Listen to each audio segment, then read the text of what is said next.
नमस्कार दोस्तों, आपका फिर से स्वागत है हमारे YouTube चैनल पर। तो दोस्तों, क्या हुआ जब डीएन साहिबा कुंभ मेले में स्नान करने पहुंची और वहां उनका तलाकशुदा पति, जो अब नादा साधु बनकर भीख मांग रहा था, उनका सामना हुआ। इसके बाद डीएन मैडम ने जो किया उसे सुनकर आपके भी होश उड़ जाएंगे। यह घटना है उत्तर प्रदेश के प्रयागराज शहर की, जहां एक निम्न मध्यम वर्गीय परिवार में एक बेटी का जन्म हुआ था। परिवार में पहले भी कई लड़कियां जन्मी थी और जब फिर से एक लड़की का जन्म हुआ तो परिवार के लोग मायूस हो गए। सभी को बेटा चाहिए था, लेकिन बेटी के जन्म पर कोई खुश नहीं था। बच्ची का नाम कविता रखा गया। कविता के पिता का नाम दीनदयाल और मां का नाम सावित्री था। कविता बचपन से ही पढ़ाई में बहुत होशियार थी। वह प्रयागराज के ही एक सरकारी स्कूल में पढ़ाई करती थी और हमेशा अपनी कक्षा में सबसे ज्यादा अंक लाकर पास होती थी। उसके स्कूल के शिक्षक अक्सर उसके माता पिता से कहा करते थे कि उनकी बेटी बहुत होशियार है और इसका भविष्य उज्जवल है। वे उन्हें सलाह देते थे कि कविता को आगे पढ़ाएं ताकि वह एक अच्छी नौकरी कर सके। लेकिन उसके पिता हमेशा कहा करते थे, ये तो एक लड़की है, इसे क्या आगे पढ़ाना, यह पढ़ लिख कर क्या करेगी, इसे तो ससुराल जाकर चूल्हा चौका ही संभालना पड़ेगा, इसलिए इसे पढ़ाने की कोई जरूरत नहीं है। पर उसकी मां सावित्री अपने पति से लड़ाई झगड़ा कर करके कविता को हमेशा पढ़ाती आई थी। धीरे धीरे समय बीत रहा था और अब कविता 10वीं कक्षा में पढ़ाई कर रही थी। उसकी उम्र लगभग 16 साल थी। तभी समाज के कुछ लोग कविता के लिए रिश्ता लेकर उसके माता पिता और दादा दादी के पास आए। यह सुनकर कविता बहुत दुखी हो गई, क्योंकि उसकी उम्र अभी सिर्फ 16 साल थी। लेकिन उसके पिता दीनदयाल बहुत खुश थे, क्योंकि लड़के वाले एक अमीर खानदान से थे। वे चाहते थे कि जल्दी से कविता की शादी करके इस जिम्मेदारी से मुक्त हो जाएं। कविता के दादा दादी भी इस रिश्ते के लिए तैयार हो गए, लेकिन उसकी मां सावित्री अब भी उदास थी। सबने बिना कविता की रजामंदी पूछे और उसकी पसंद नापसंद जाने बिना ही इस रिश्ते के लिए हाँ कर दी। लड़के की उम्र करीब 19 साल थी, जबकि कविता की सिर्फ 16 साल। जब कविता को पता चला कि उसकी शादी के लिए रिश्ता तय कर दिया गया और कुछ दिनों में उसकी शादी होने वाली है, तो वह बहुत दुखी हो गई। उसने अपनी मां से कहा, मां, मुझे आगे पढ़ाई करनी है, मुझे अभी 11वीं और 12वीं की परीक्षा भी देनी है, मैं आगे पढ़ना चाहती हूं, मुझे शादी नहीं करनी है। लेकिन उसकी मां सावित्री भी क्या कर सकती थी, वह भी अपने सास ससुर और पति के आगे मजबूर थी। एक दिन उन्होंने अपने पति दीनदयाल से कहा, अभी कविता शादी नहीं करना चाहती है, उसे पढ़ाई करने दीजिए, इसकी शादी हम बाद में करवा देंगे। यह सुनकर दीनदयाल बहुत गुस्से में आ गए। उन्होंने सावित्री को खूब मारा और प्रताड़ित किया, कहते हुए, तू ही इस लड़की को बिगाड़ रही है, बड़ी होकर यह किसी लड़के के साथ भागकर शादी कर लेगी और मेरा नाम समाज में डूबा देगी। इससे अच्छा है कि मैं अभी इसकी शादी करके इस समस्या से छुटकारा पालूं। यह सब सुनकर कविता बहुत दुखी हो गई। अपनी मां को मार खाते हुए देखकर वह भी पिघल गई और शादी के लिए हां कर दी। इसके बाद उसकी 10वीं की परीक्षा हुई, जिसने वह अच्छे नंबरों से पास हुई। लेकिन अब उसकी शादी की तारीख पास आ गई और उसे यह बाल विवाह करना पड़ा जो वह नहीं चाहती थी। शादी के अगले दिन कविता ने अपने पति से बात करने की कोशिश की, लेकिन उसका पति ना तो उसकी ओर देखता था और ना ही उसके करीब आता था। शादी के बाद भी दोनों के बीच दूरियां बनी रही। कविता अपने सास ससुर और घर के अन्य लोगों की सेवा करती थी। वह सुबह जल्दी उठकर खाना बनाती, घर की सफाई करती और धीरे धीरे उसके सास ससुर भी उसे प्रताड़ित करने लगे आए। दिन वे उसे ताने मारते और ढेर सारा काम करवाते। अब उसका पति भी धीरे धीरे प्रताड़ना में शामिल हो गया। वह रोज रात को शराब पीकर आता और कविता को परेशान करता और बिना किसी बात के शोषित करता और परेशान करता था। कविता धीरे धीरे बहुत ज्यादा परेशान हो रही थी। एक दिन वह अपने माता पिता के घर जाती है, जहां वह अपनी मां और अपने पिता को अपने साथ हो रहे अत्याचार के बारे में बताती है। लेकिन उसके पिता उसका साथ नहीं देते और कहते हैं, जैसा तेरे सास ससुर कहें तू वैसा ही कर, अपने पति से ज्यादा झगड़ा मत किया कर। ऐसा कहकर वे कविता को ससुराल वापस भेज देते हैं। अब ना तो उसके पिता उसकी सहायता करते हैं और ना ही कोई उसका पक्ष लेता है। ससुराल उसका पूरी तरह से नरक बन चुका था। एक दिन कविता की मुलाकात उसकी सहेली सरोज से होती है। सरोज कहती है, तेरा 10वीं का रिजल्ट आ गया है और तूने पूरे बोर्ड में सबसे ज्यादा नंबर लाकर टॉप किया है। यह सुनकर कविता खुश तो होती है, लेकिन मायूस भी हो जाती है और अपनी सहेली के सामने फूट फूट कर रोने लगती है। सरोज पूछती है, क्या हुआ, तूने पूरे जिले और प्रदेश में टॉप किया है, फिर तू रो क्यों रही है? तू कविता अपनी आप बीती बताती है। और कहती है मुझे तो आगे पढ़ाई करनी है और एक बड़ा अधिकारी बनना है, लेकिन मेरे ससुराल वाले मुझे बहुत प्रताड़ित करते हैं, मुझसे खूब काम करवाते हैं और मेरा पति मुझे रोज रात को मारता है, खूब मेरी पिटाई करता है। यह सुनकर सरोज भी रोने लग जाती है और कहती है तू कब तक इस नरक में रहेगी, एक ना एक दिन तुझे इससे बाहर आना ही पड़ेगा, वरना तू इसी तरह जीते जी मर जाएगी, एक दिन तुझे हार्ट अटैक आ जाएगा। इससे अच्छा है कि तू अपनी पढ़ाई जारी रख और 11वीं की परीक्षा दे और आगे तू 12वीं भी कर और आगे जाकर एक बड़ी अफसर बन। अगर तू ऐसे ही इस नरक में रहेगी तो अपनी पूरी जिंदगी कैसे बिताएगी। सरोज कविता का काफी उत्साह बढ़ाती है और कहती है तू आगे पढ़ाई कर, तेरे बहुत बड़े सपने थे, आखिर क्या हुआ तेरे उन सपनों का। इसके बाद कविता गहरी सोच में पड़ जाती है। थोड़ा समय आगे बढ़ता है, लेकिन सरोज की बातें कविता के दिमाग में गहराई से बैठ जाती हैं। इसके बाद कविता के दिमाग में कई तरह के विचार आते हैं और एक दिन वह अपने ससुराल को छोड़कर भागने का ठान लेती है।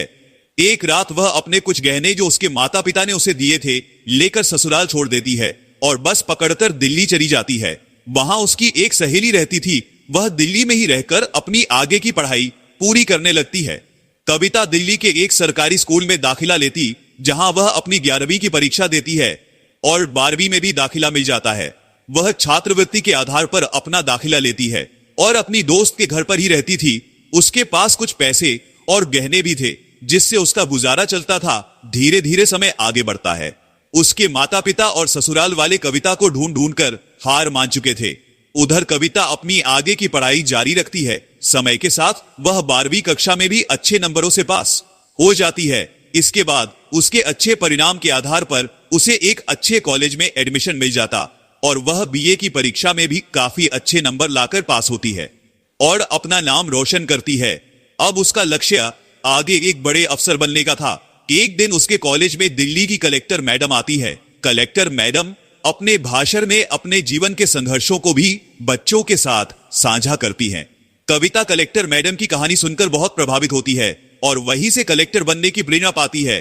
कविता उसी दिन ठान लेती है कि वह भी एक दिन कलेक्टर बनेगी, लेकिन उसे यह समझ नहीं आ रहा था कि आखिर कलेक्टर बनने के लिए क्या करना पड़ता है। उसे इस बारे में जानकारी नहीं थी। इसके बाद वह कलेक्टर मैडम का पीछा करती है। सौभाग्य से कलेक्टर मैडम की नजर कविता पर पड़ जाती है। वह ता से कहती हैं, बेटा क्या हुआ, मैं तुम्हें कब से देख रही हूं, तुम मेरा पीछा कर रही हो। भाषण देते समय भी मुझे तुम्हारे अंदर एक अलग ही तेज दिखाई दे रहा था। बोलो बेटा क्या हुआ। कविता अपने जीवन की पूरी सच्चाई कलेक्टर मैडम को बता देती है। वह कहती है, मेरा बाल विवाह हुआ है, मेरे ससुराल वाले मुझे बहुत परेशान करते हैं, मेरा पति भी मुझे बहुत प्रताड़ित करता था। वहां से भागकर मैंने दिल्ली में एक सरकारी स्कूल में दाखिला लिया और अब बीए की परीक्षा दे रही हूं। यह सुनकर कलेक्टर मैडम कहती हैं, कविता बेटा तुम बहुत बहादुर हो और तुमने बहुत अच्छा किया कि अपने उज्जवल भविष्य के लिए कदम उठाया। अगर तुम चाहो तो अपने भविष्य को बहुत सुनहरा बना सकती हो। कविता उनसे पूछती है, मैडम मुझे आगे जाकर क्या करना चाहिए, मैं भी आपके जैसी बड़ी अफसर बनना चाहती हूं। तब कलेक्टर मैडम कविता को बताती है, अगर तुम्हें मेरे जैसा बड़ा अफसर बनना है तो तुम्हें आईएएस की परीक्षा देनी होगी। यह परीक्षा काफी कठिन होती है, लेकिन मुझे तुम में वह काबिलियत नजर आ रही है। अगर तुम चाहो तो यह परीक्षा दो और इसकी तैयारी करो, एक दिन तुम भी एक बहुत अच्छी कलेक्टर बनोगी। यह सुनकर कविता बहुत प्रभावित होती है। अब उसे अपना लक्ष्य मिल चुका था। वह समझ चुकी थी कि उसे कलेक्टर बनना है। इसके बाद वह बाकी परीक्षाएं पास करके आईएएस बनने की तैयारी में जुट जाती है। वह एक कोचिंग सेंटर में दाखिला लेती है। उसके पास जो गहने पड़े थे उन्हें बेचकर वह अपना दाखिला कराती है। कविता अपनी आगे की पढ़ाई जारी रखती है। इसके बाद उसकी मुलाकात एक गांव के लड़के से होती है जो आईएएस की तैयारी कर रहा होता है। उसका नाम रवि था। कविता और रवि के बीच धीरे धीरे दोस्ती हो जाती है। रवि भी पढ़ाई में बहुत तेज था और उसकी जिंदगी की कहानी भी काफी गंभीर थी। वह भी एक गरीब परिवार से था और अपने पूरे घर बार को छोड़कर कलेक्टर बनने के लिए दिल्ली आया था। धीरे धीरे दोनों के बीच नजदीकियां बढ़ने लगती हैं। दोनों एक दूसरे का उत्साह बढ़ाते हैं और एक दूसरे को पढ़ाई में आगे बढ़ाने में मदद करते हैं। वे साथ में आईएएस की परीक्षा की तैयारी कर रहे होते हैं। एक के बाद एक वे आईएएस की परीक्षाएं देते जाते हैं और पहली परीक्षा में दोनों अच्छे नंबर लाकर पास हो जाते हैं। उनके अंदर काफी उत्साह था और दोनों मन लगाकर साथ में पढ़ाई कर रहे थे। लेकिन जहां एक लड़का और एक लड़की होते हैं वहां पर रिश्ता दोस्ती तक सीमित नहीं रहता, यह रिश्ता एक समय पर आकर आगे बढ़ी जाता है। दोनों के बीच नजदीकियां और बढ़ती हैं। और एक दिन रवि कविता को प्रपोज कर देता है। वह कहता है, कविता मैं तुमसे बहुत प्यार करता हूं। कविता भी मन ही मन रवि से प्यार करती थी, लेकिन वह चाहकर भी उसे हां नहीं बोल पा रही थी, क्योंकि उसका लक्ष्य अभी कुछ और था और उसका पति अभी भी जिंदा था। कविता कहती है, मैं शादीशुदा हूं, भले ही मैं अपने पति के साथ कभी भी नजदीक नहीं हुई हूं, लेकिन मैं तुमसे कुछ भी झूठ नहीं बोलना चाहती। मैं तुम्हें सारी सच्चाई बताना चाहती हूं। मुझे तुम बहुत पसंद हो, लेकिन मेरा बाल विवाह हुआ है और मैं अपने पति को छोड़कर यहां आई हूं। रवि कहता है, मुझे तुम्हारे पास्ट से कोई लेना देना नहीं है। मुझे तुम बहुत पसंद हो और मैं तुम्हारे साथ पूरी जिंदगी बिताना चाहता हूं। हम दोनों साथ में मिलकर कलेक्टर की आगे की परीक्षा देंगे और साथ में कलेक्टर बनेंगे। इसके बाद कविता भी रवि को हाँ कर देती है और दोनों एक दूसरे के और ज्यादा नजदीक आ जाते हैं। लेकिन कहते हैं ना कि जहां नजदीकियां बढ़ जाती हैं, वहां लक्ष्य छूट जाते हैं।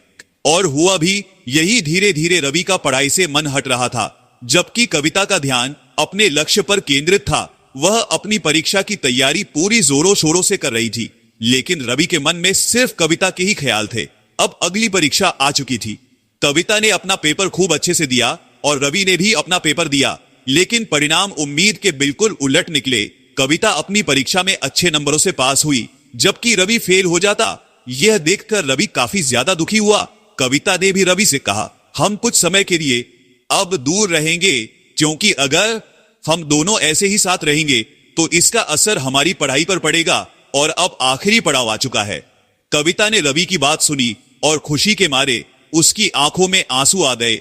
उसने कहा, तुम सच में मुझे ऐसा सुनाए हो? क्या मैंने सच में कलेक्टर बनने के लिए टॉप किया है? रवि हंसते हुए कहता है, हाँ, तुमने पूरे जिले में टॉप किया है और अब तुम्हें कलेक्टर बनने का अवसर मिलेगा। मुझे खुशी है कि तुमने यह साबित कर दिया कि किसी भी मुश्किल को पार कर बड़े लक्ष्य को हासिल किया जा सकता है। कविता की आंखों में आंसू थे, लेकिन वह अपने आंसुओं को छिपा नहीं पाई। उसने कहा, यह सब तुमसे मिले समर्थन, प्रेरणा और मेहनत के कारण हो सका। बिना तुम्हारी मदद के मैं यह रास्ता नहीं तय कर सकती थी। रवि और कविता दोनों एक दूसरे को देखकर मुस्कुराए। कविता के लिए यह सफलता सिर्फ एक व्यक्तिगत उपलब्धि नहीं थी, बल्कि यह हर उस कठिनाई, संघर्ष और दर्द का प्रतीक थी जिसे उसने अपने जीवन में सहा था। कविता का जीवन अब एक नई शुरुआत की ओर बढ़ रहा था और रवि भी उसकी सफलता को देखकर गर्व महसूस कर रहा था। अब दोनों जानते थे कि सफलता सिर्फ शिक्षा और कठिन मेहनत से नहीं, बल्कि अपने सपनों के लिए लगातार लड़ने और हार ना मानने से मिलती है। अगले कुछ दिनों में कविता का इंटरव्यू हुआ, जिसमें उसने शानदार प्रदर्शन किया और अपनी पूरी तैयारी को साबित किया। परिणाम आया और कविता ने कलेक्टर बनने का सपना पूरा किया। रवि ने उसकी कड़ी मेहनत को देखा और कहा, तुमने सिर्फ अपने लिए नहीं, बल्कि उन सभी महिलाओं के लिए भी एक मिसाल पेश की है जो समाज में दबावों और चुनौतियों का सामना करती है। तुमने हमें सिखाया कि किसी भी स्थिति में अपने सपनों से समझौता नहीं करना चाहिए। कविता ने कहा, यह मेरी केवल व्यक्तिगत सफलता नहीं है, यह उन सभी लोगों की सफलता है जिन्होंने मेरे सपने में विश्वास किया और मुझे हर हर कदम पर समर्थन दिया। अब कविता कलेक्टर बन चुकी थी, लेकिन उसका सफर यही खत्म नहीं हुआ था। उसने और रवि ने कसम खाई थी कि वे दोनों एक दूसरे का साथ नहीं छोड़ेंगे और अपनी मंजिल तक एक साथ आगे बढ़ेंगे। कविता ने रवि को गले लगाकर बहुत रोते हुए पूछा, तुम्हारे रिजल्ट का क्या हुआ? रवि ने मुस्कुराते हुए कहा, मैं तो तीसरे अटेम्प्ट में भी फेल हो गया था और चौथे अटेम्प्ट में भी फेल हो चुका हूं। यह सुनकर कविता का दिल भर आया। उसने मायूस होकर कहा, मुझे माफ कर दो। लेकिन रवि ने हौसला देते हुए कहा, कोई बात नहीं, तुम तो कलेक्टर बन गई हो ना, मैं उसमें ही खुश हूं। दोनों ने एक दूसरे को फिर से गले लगाया। इसके बाद कविता ने रवि से कहा, मैं डीएन के पद पर नियुक्त होने से पहले तुमसे शादी करना चाहती हूं, लेकिन उससे पहले मुझे कानूनी तौर पर अपने पति से तलाक लेना पड़ेगा। कविता ने अपने पति को लाख का नोटिस भी जारी किया, लेकिन उधर से कोई जवाब नहीं आया। धीरे धीरे समय बीतता गया और रवि और कविता दोनों साथ रहने लगे। वे अब भी शादी नहीं कर पा रहे थे, क्योंकि कविता का अपने पहले पति से तलाक नहीं हो रहा था। इतने में कविता की पहली पोस्टिंग उत्तर प्रदेश के लखनऊ शहर में हो गई, जहां उसे अपना कार्यभार संभालना था। सबसे पहले कविता अपनी मां से मिलने घर गई। उसने घर जाकर अपनी मां को ढूंढा, जो किचन से बाहर आई। अपनी बेटी को सामने देखकर मां खुशी से झूम उठी। उन्होंने कविता को गले लगाया और कहा, बेटी तू कहां गई थी? इतने साल हम सब बहुत परेशान थे, कविता ने अपनी माँ को बताया, माँ मैं दिल्ली में थी, वहां मैंने खूब मेहनत की और आज मैं कलेक्टर बन गई हूं। यह सुनकर उसकी माँ की आंखों में आंसू आ गए और उन्होंने अपने पति को बुलाया। कविता के पिता अपनी बेटी को देखकर खूब रोने लगे और कहते हैं, बेटा मुझे माफ कर दे, इस समाज में बेटियों के साथ इतना गलत होता है, जिसके चलते मैंने तेरी नाबालिग अवस्था में ही शादी करवा दी थी। तेरे ससुराल वालों ने तुझे बहुत प्रताड़ित किया था, फिर भी मैंने तेरी एक नहीं सुनी थी। आज मुझे इसका खूब एहसास हो रहा है। कविता के पिता रो रो कर उससे माफी मांगने लगे। कविता ने अपने दोनों माता पिता को गले लगाते हुए कहा, अब सब ठीक है, आप मेरे साथ चलिए, हम अब एक अच्छे घर में साथ रहेंगे। इसके साथ ही कविता के माता पिता भी उसके साथ रहने लग गए। धीरे धीरे समय बीतता गया। एक दिन प्रयागराज में महाकुंभ मेले का आयोजन हो रहा था। मां ने उससे कहा, बेटा अगर तुम्हें अपने काम से थोड़ी सी फुर्सत मिल जाए तो हम प्रयागराज कुंभ मेले में चलें। कविता ने अपनी नौकरी से 2 दिनों की छुट्टी लेकर अपने माता पिता के साथ प्रयागराज जाने का फैसला किया। यह महाकुंभ सदी का सबसे बड़ा आयोजन था। वहां कुंभ मेले की रौनक अपने चरम पर थी। साधुओं और चमत्कारिक संतों की भीड़ से मेले का माहौल अद्भुत हो गया था। डीएम मैडम कविता के साथ इस पवित्र महाकुंभ मेला घूम रही थी। वह गंगा नदी के घाट पर पहुंची जहां स्नान हो रहा था। तभी अचानक एक नागा साधु वहां आता है और कविता के पैर पकड़ने लग जाता है। कविता ने चौंक हुए साधु से पूछा, आप मेरे पैर क्यों पकड़ रहे हो? साधु महात्मा ने अपने मुंह से राख हटाई और यह देखकर कविता स्तब्ध रह गई। वह साधु कोई और नहीं बल्कि उसका पहला पति था। कविता ने कहा, आप साधु के रूप में कैसे? साधु यानी कविता के पति ने कहा, जब तक तुम मेरे साथ थी मैंने री कदर नहीं कि मैं तुम्हें रोज पीटता था, लेकिन जब तुम मुझे छोड़कर चली गई तो मुझे बहुत कहूं कि मैं माता पिता ना बहुत बुरे थे। धीरे धीरे मैं बहुत दुखी हो गया। मैंने तुम्हें खूब ढूंढने की कोशिश की लेकिन तुम नहीं मिली। मैंने एक अच्छी औरत को खो दिया था और बहुत ज्यादा दुखी हो गया था। कुछ सालों तक मैं इधर उधर पागलों की तरह घूमता रहा। इसके बाद मैंने निश्चय किया कि मैं अब संन्यास ले लूंगा और तब मैंने साधु बनने का फैसला किया। यह सुनकर कविता और उसके माता पिता के होश उड़ गए। वह साधु रोते हुए बोला, मैंने तुम्हें खूब मारा था, खूब प्रताड़ित किया था, मुझे माफ कर दो, मुझे माफ कर दो। कविता ने अपने पहले पति से कहा, अगर आप मुझे नहीं मारते, नहीं प्रताड़ित करते तो आज मैं कलेक्टर नहीं बन पाती। नियति ने यही लिखा था, जो भगवान चाहते हैं वही होता है। अगर आप और आपके माता पिता मुझे प्रताड़ित नहीं करते तो आज मैं डीएम नहीं बन पाती। इसके बाद डीएम मैडम यानी कविता उस अघोरी साधु जो उनके पहले पति थे से कानूनी तौर पर तलाक ले लेती हैं।